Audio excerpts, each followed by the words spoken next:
Okay, we've got one big job, guys, and that's to create a new buyer presentation.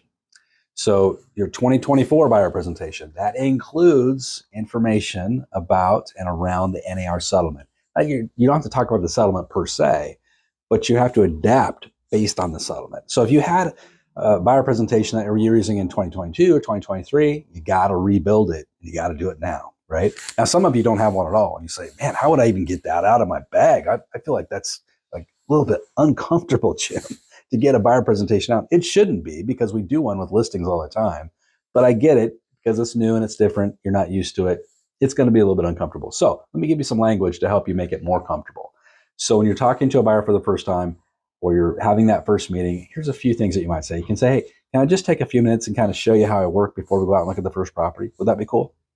What are they going to say? No. They're going to say yes. Another script could be, hey, can I explain my process on how I work with buyers? And say, yeah, of course. Hey, can I show you, the 10 steps involved in buying a house? Things have changed quite a bit over the last few years. A lot of people don't realize there's a few more steps than you might have been used to in the last time you bought a house. Can I just walk you through that? Take 10 minutes really quickly. Most people will say yes to that. Now it gives me permission to get out my presentation and then walk them through all the things that they need to really understand about this new buying process. Now, what's going to change in your presentation? Well, one thing that's going to change in your presentation is you're going to have to talk about buyer representation fees, right? You're going to have to talk about the fact that they're going to need to sign a buyer representation agreement.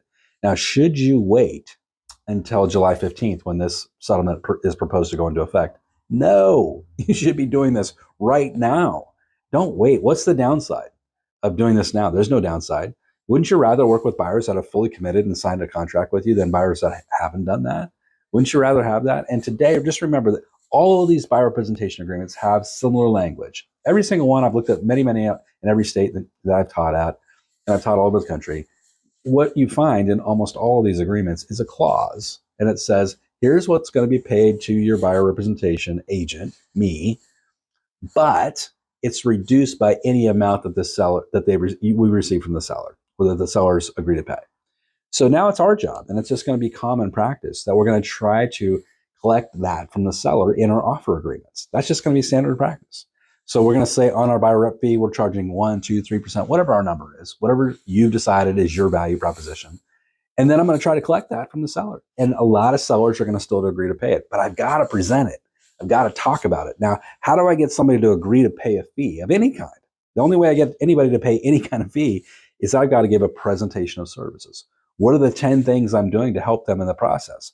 And I've got to build my value, my proprietary value. In other words, what I do differently than every other agent in the market.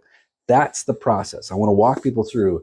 Here's the 10 things I do better than anyone else. Here's the 10 things that I can help you get done and accomplish in order for you to buy that dream home that you want. And then in order for to get those services, you have to sign a buyer representation agreement with me. No different than a listing. We do the same thing with listings. We just got to apply it to buyers. So my challenge for all of you, get to work rebuilding your buyer presentation. It's essential for your success in 2024. Have a great day and good selling.